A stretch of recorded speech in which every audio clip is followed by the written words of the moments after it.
Welcome to the seventh in our series of NADP conference podcasts.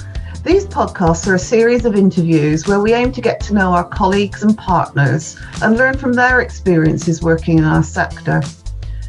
Today, I'm talking with Harriet Cannon, who is one of the people involved with the setting up of the Association of Autism Practitioners in HE, or API, as I believe it's called.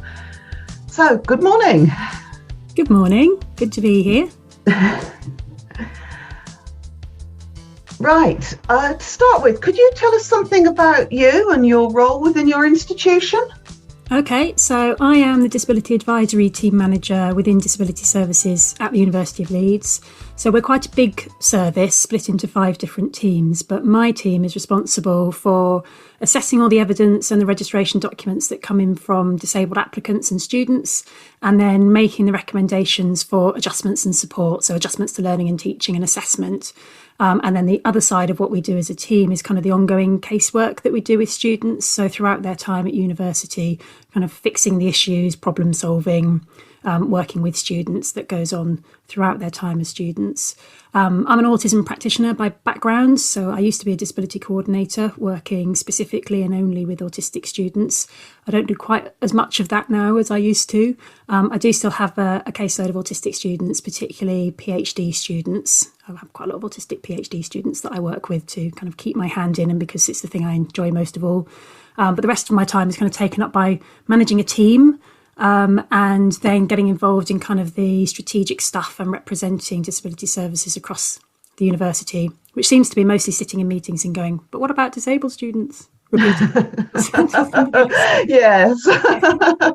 I've done a fair bit of that myself too. Yeah, so it doesn't always make me popular, but it does need doing. And I get involved in quite a lot of stuff outside university too. So I sit on the Office of the Independent Adjudicators Disability Experts Panel. So that's the ombudsman for the university sector, higher education sector, which I know you're a member of too, Lynn, so I get to see you there.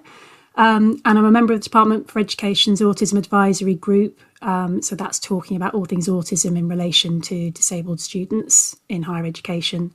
And I'm a secondary school governor with a SEND remit, so I get to see a very different angle on disability, which is quite useful in terms of thinking about how students get to us at university and the experiences they've gone through at school.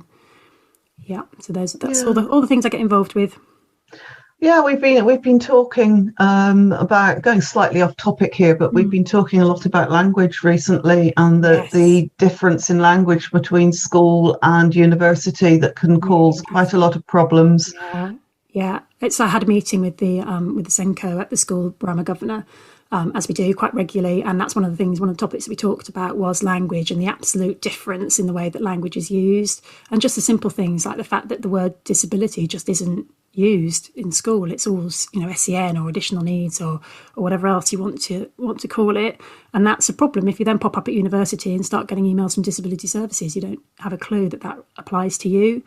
And so one of the things that I'm going to be doing at the school where I'm a governor is actually going in and giving them a bit of a kind of a briefing for the students on their SEN register about what they need to know about university and the language they need to get used to and the things they need to look out for. So as soon as I'm able to get into school, we're not in the middle of a pandemic, that I think would be a really useful thing to do, because it's a totally different vocabulary. And much of university is, university comes with its own vocabulary that isn't necessarily easy to understand to your average 18-year-old anyway.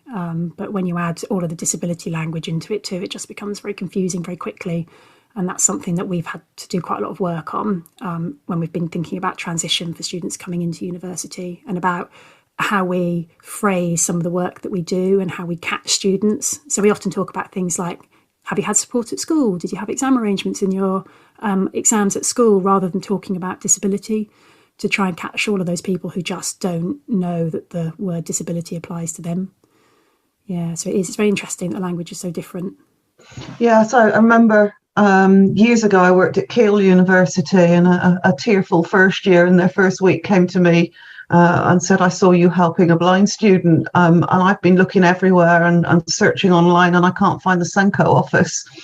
Well, it doesn't exist. No. It's a real problem, and I don't quite know how we fix it. And I think it's, between us and schools, I think schools need to know much more about how disability support works in university. so that they can prepare, their pupils, their students for the next step. Because otherwise, how are they ever going to know? How do they magically over the summer learn this whole new set of vocabulary to understand where the support comes from? Let alone the fact that they've then got to drive that support, which has probably been parents or carers or guardians doing that previously. Filling in forms might be a new thing, understanding that they have to take action in order to get the support they need, when that's just sort of magically happened in the background when they were at school. It's an awful lot when you're also trying to get used to being at university and living on your own for the first time.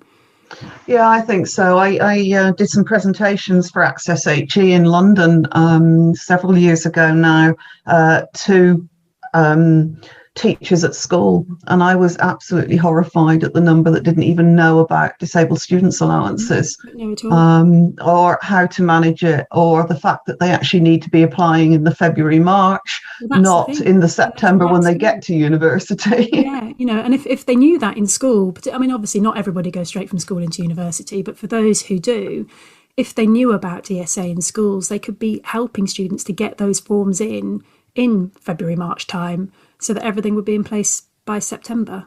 It's a real kind of failing point in the system. I mean, it's like, lots of things like EHCPs not transferring into university. So you've always got these jump off points. You have, one set of documentation at one stage of your life, and then you change institution or you grow up, you get older, and all of a sudden a whole other set of documents applies to you.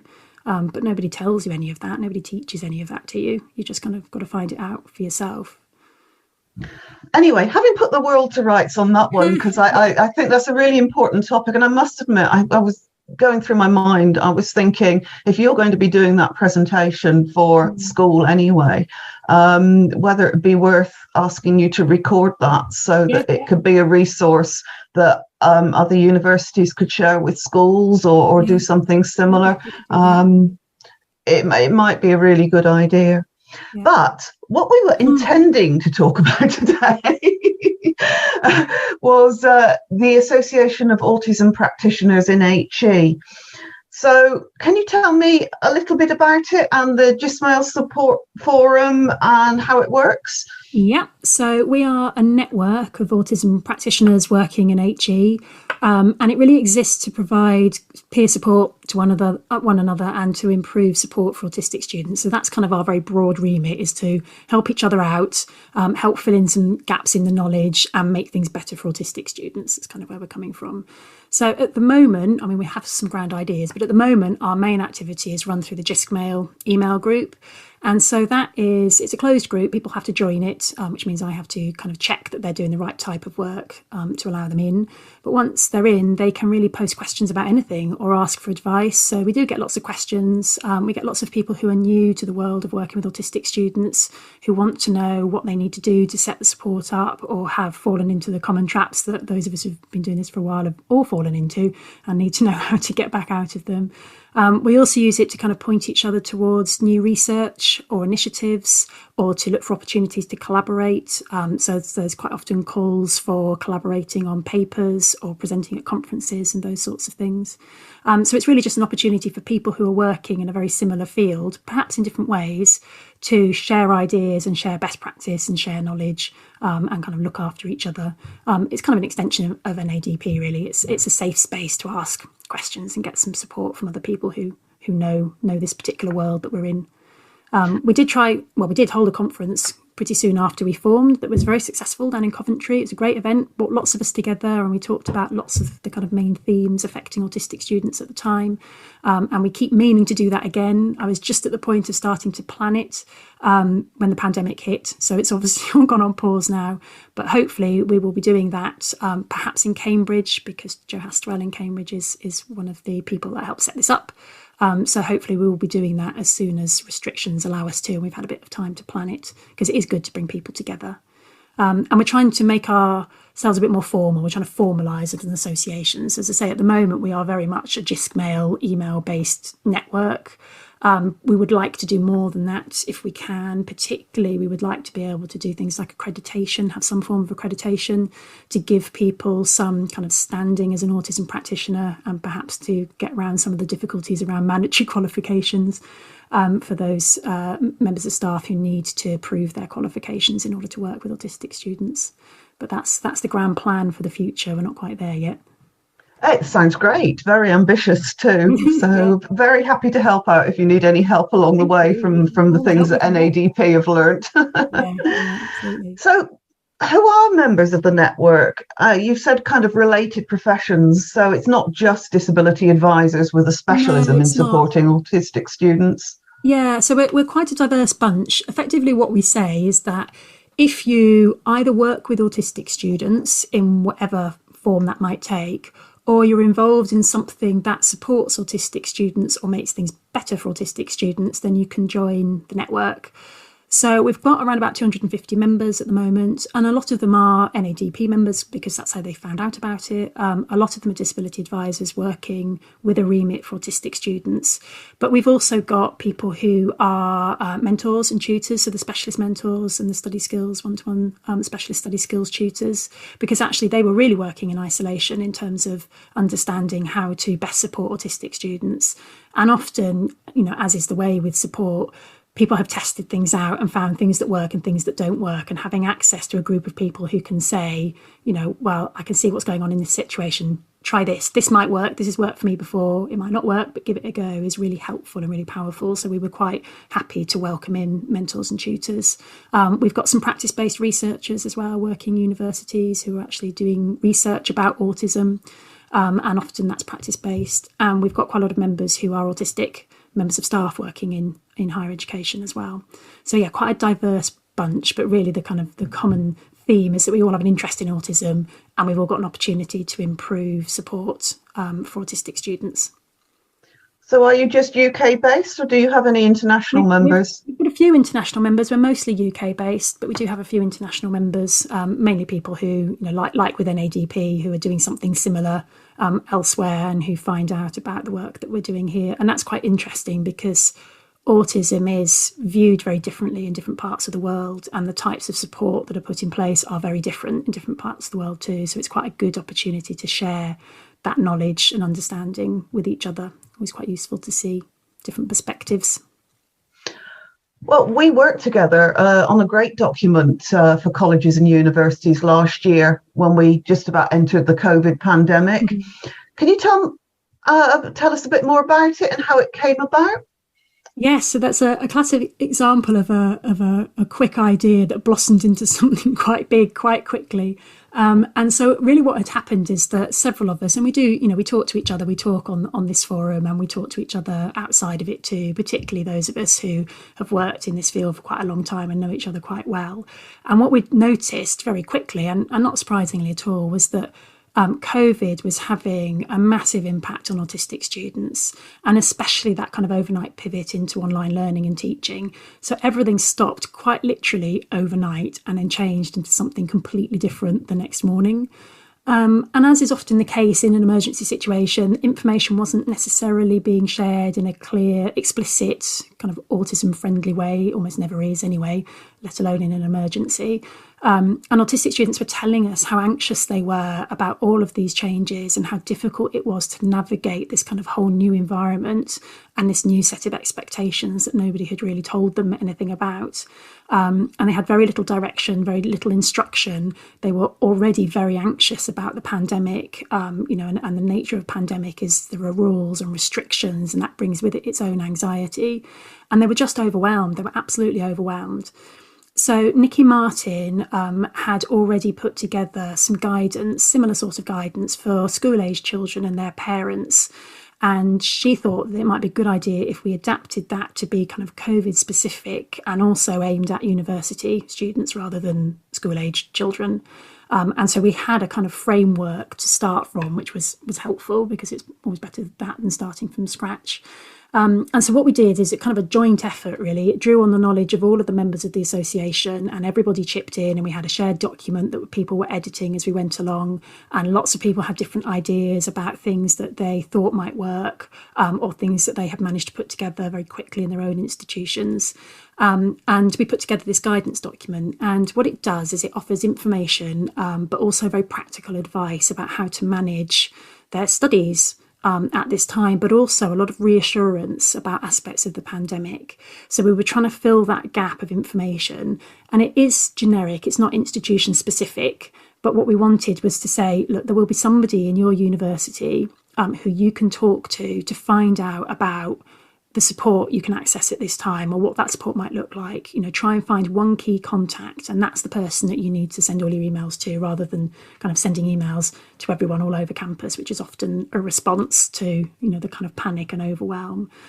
So what we wanted to do is make sure that there were lots of practical advice in there for students about all elements of their studies, and reassurance that this is a really difficult situation to live through. It still is, and that it's okay to feel really anxious about it, and this is where you can get some support for that anxiety. And we put it together in about 3 days, which I think is probably a record of some sort. Genuinely was a collaborative effort, and it's been quite widely shared across the sector. So lots of universities put it up on their websites or shared it with their groups of students. It doesn't just apply to autistic students, because as with most things, what applies to autistic students is usually just basic common sense and somebody actually explaining the things that other people think are obvious. And so it's quite useful for other people to read too. So I know it's been shared kind of beyond just autistic students. And then Nikki had also worked very hard to do a literature review as part of it as well. And that literature review version was included in the December 2020 issue of the Journal of Inclusive Practice. So that's there as well, with a bit more detail about where this comes from. We didn't think the literature review bit would be especially helpful to students, because if you're in panic mode, you don't want to wade through a literature review to get to the practical advice. So we have kind of got the two versions of it. So that's there for people to read as well.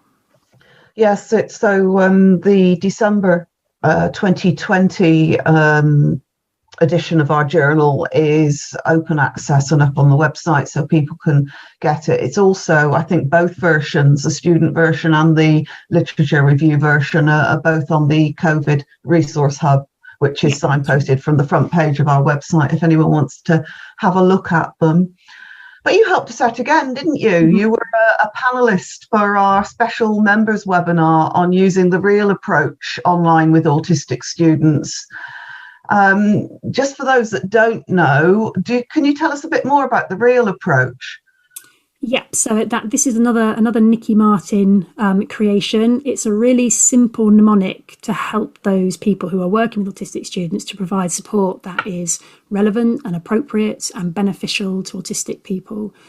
So I think it dates back to about 2007, 2008, I think is when Nikki came up with it, which coincidentally is when I started doing this work. So obviously a lot of things were happening in 2007. And it stands for reliable, empathic, anticipatory and logical. And as with so much to do with inclusive practice, it's not rocket science. None of it is particularly difficult. It is complete common sense. And it's really just about being a decent fellow human being to the people around you. But, as we know, sometimes that does need spelling out a little bit to people. Do you want me to talk a bit more about each of those 4 areas and how it no, I think we might run out of time if we do, because I know we spent a 2-hour webinar on it. It's something that we cover in our the autism training, which we put on behalf of the Department for Education, which allows people to claim for DSAs if they're working as a mentor or SPLD tutor. So that the more information on our website on that anyway. And I should also say that for members, the webinar can actually be rewatched from the members area of our website. And if they want to rewatch it and then fill in a short form, they can actually apply for an accredited CPD certificate for it. So I'll just say that there, because I know CPD is a real difficult area at the moment to try and get both time to do it and funding from universities. So that's a bit of a free resource for members. And I remember so vividly with that webinar that it was so useful talking about the real approach online, but the questions at the end were an awful lot about how to help autistic students move back into university. Yeah, so there's a lot of information there as well. Yeah, that's a real, that's a real feature of my work at the moment, and it's really important that we don't forget that, because we know the confusion and the distress that suddenly moving into a pandemic caused for lots of people, but especially for autistic people. And we have an opportunity to plan it a bit better when we go back, which means that we can share information better and not cause that same distress, which would be a good thing.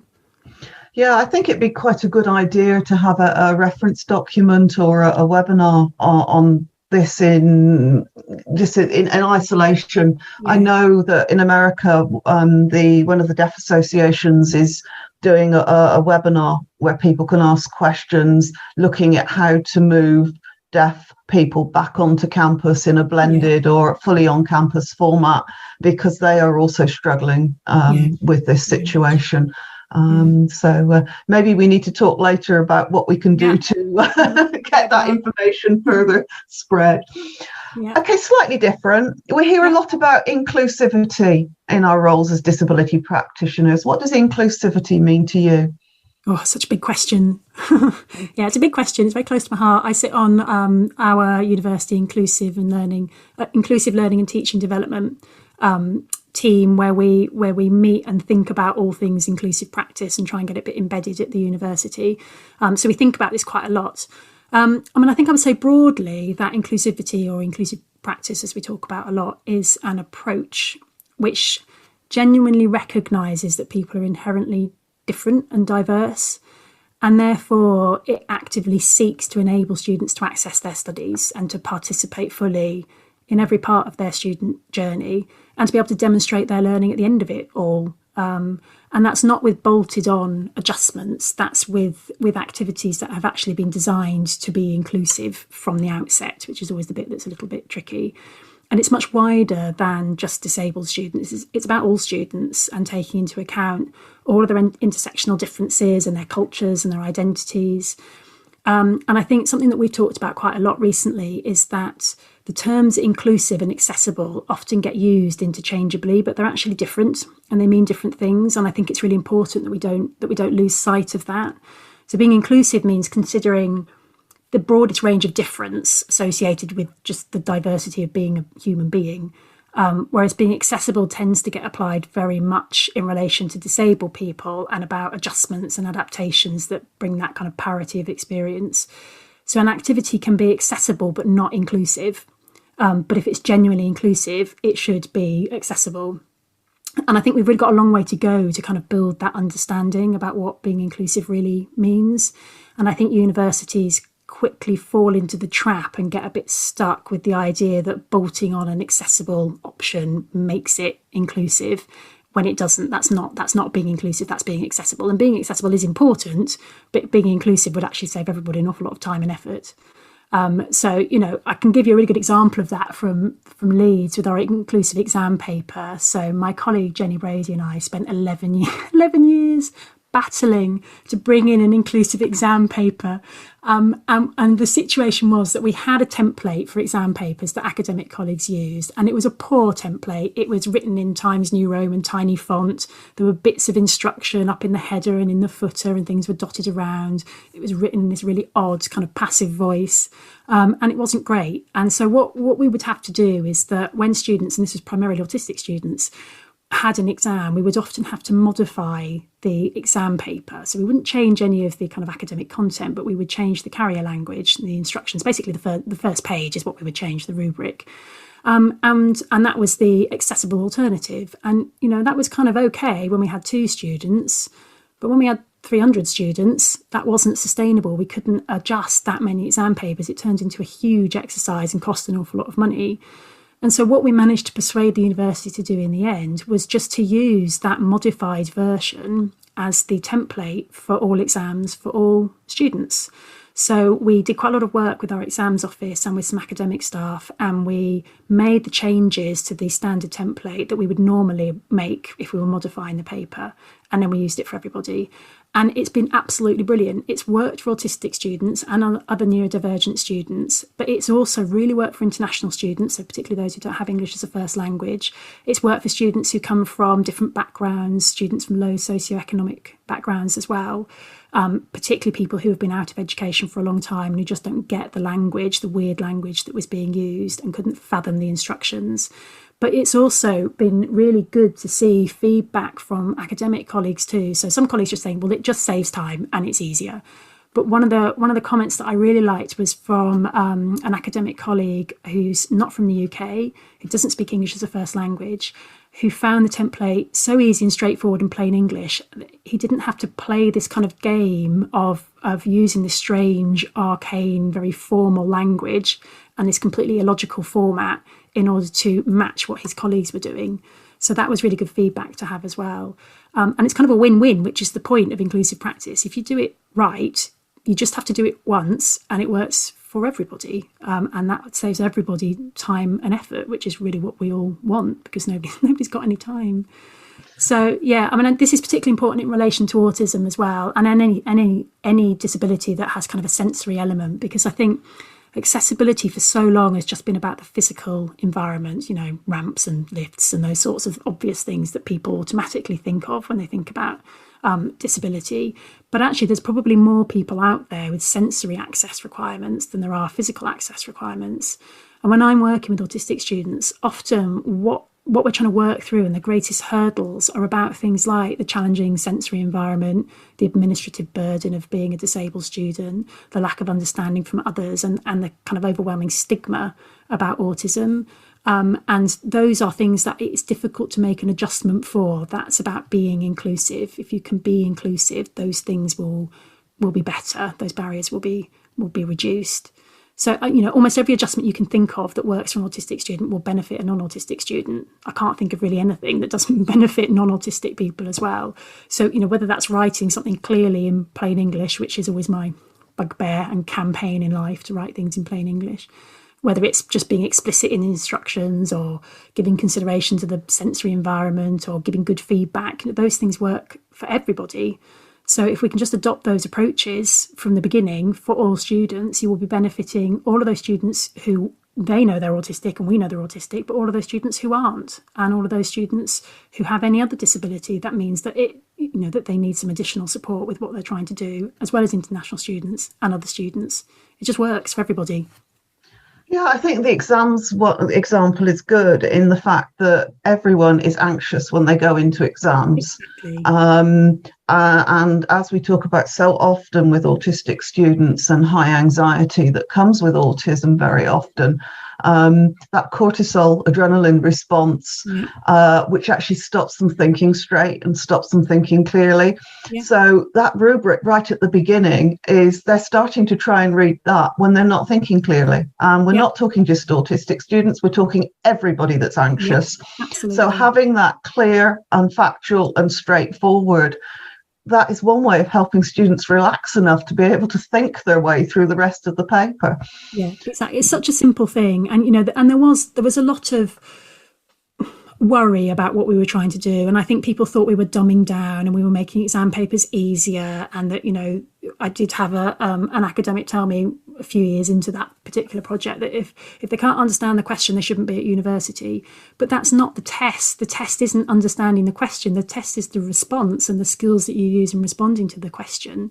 And that if you give people the question in a clear way that they can answer, you get better answers. And surely as an academic, you want to sit marking papers of good answers where the question's been understood, than to try and catch people out from not having quite interpreted a question that didn't really mean anything in the first place.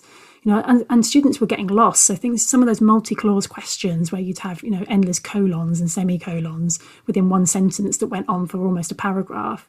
How, as you say, when your cortisol's through the roof, how do you possibly extrapolate from that what the answer is and which bit you're supposed to answer? And you don't have to change the question, you just have to split it out into sections. That's all it is. It's not changing it. It's not making it any easier. It's just setting it out in a way that makes it easy to understand what's required of you. And that works for everybody. It's good for everybody. Yeah, definitely. You mentioned when we were talking there about intersectionality. It's something that we're beginning to hear a lot about now. It's been one of my things I've been throwing around for the last few years, because I think it's really helping to increase understanding that one size does not fit all. We're quite worried across the sector at the moment about discussions on all dyslexic students can have a standard package from DSAs, and not all dyslexic students are identical. It's going to depend on background, when they were diagnosed, what strategies they were helped with. Can you tell me a bit about how intersectionality affects your work? Yeah, so, it is so important to what we do, and it's definitely a hot topic as well, particularly in relation to autism. So intersectionality and autism is discussed quite widely. I spend quite a lot of time on Twitter, and it comes up a lot on Twitter. And I think that's, often to do with the fact that autistic people don't always fit neatly into little boxes, don't always want to fit neatly into little boxes, neurotypical little boxes, which is a strength often.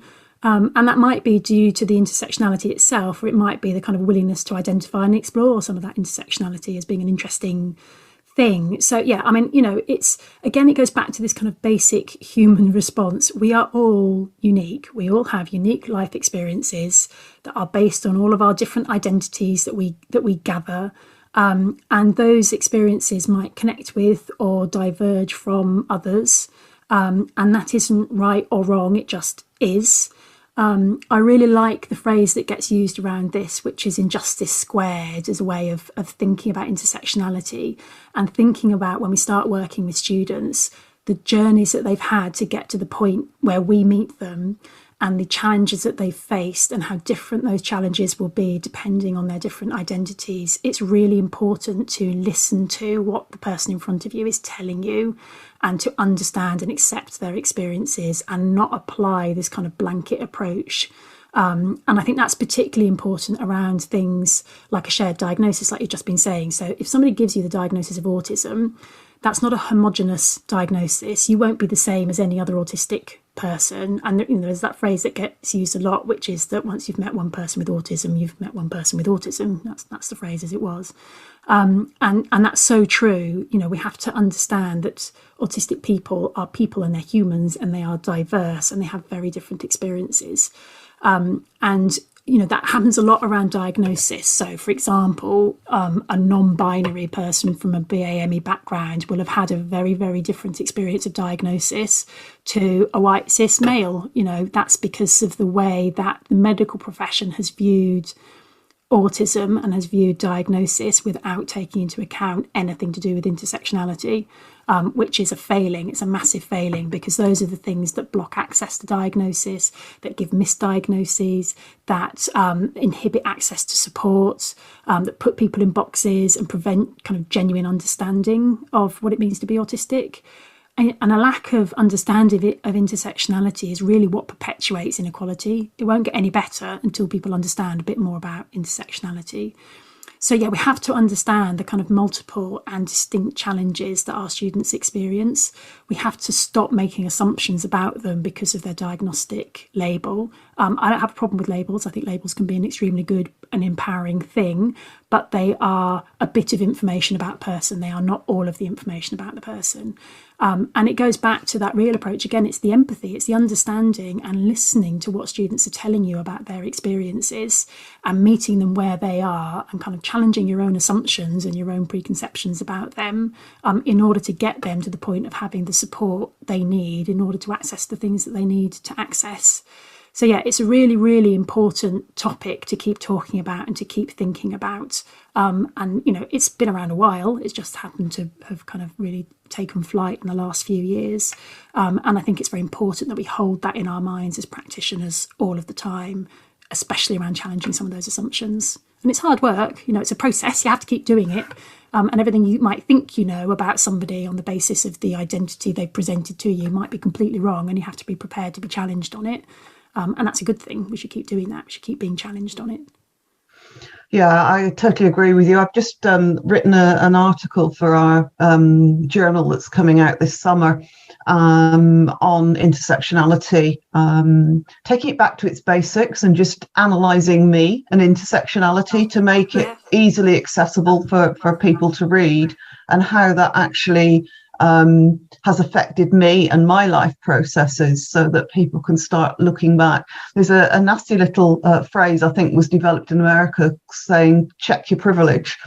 And it can be used as an insult, but actually it's really quite important to ask yourself that, and where am I coming to from this? And I found that very useful for me working with different students. Yeah, absolutely. It's that empathy thing again. It really is. You have to think about, rather than saying check your privilege, I always say challenge your assumptions.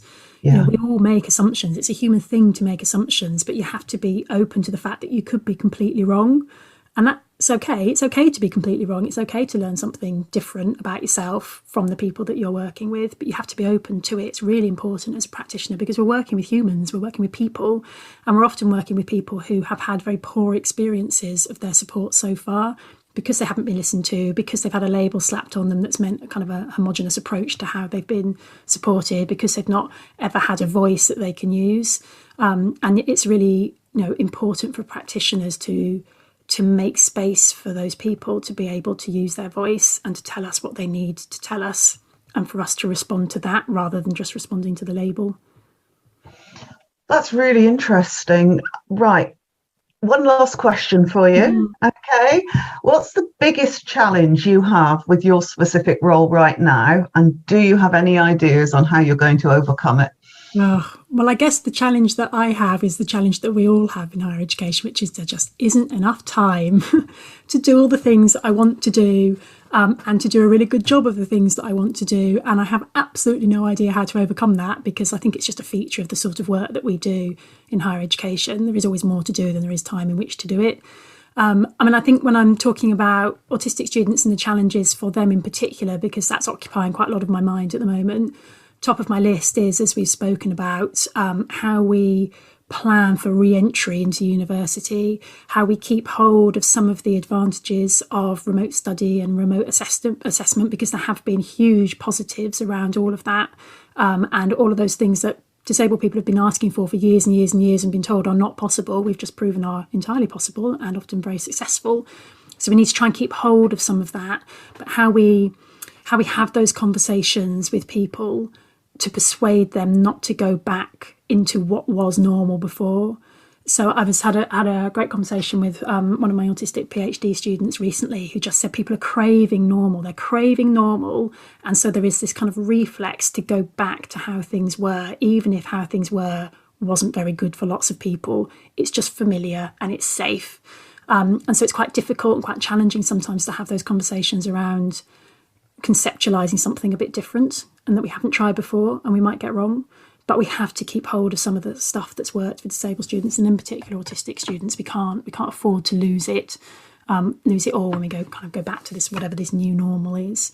So I think, that's, in terms of that, it's me sitting in more meetings saying, but what about disabled students? And that headstone.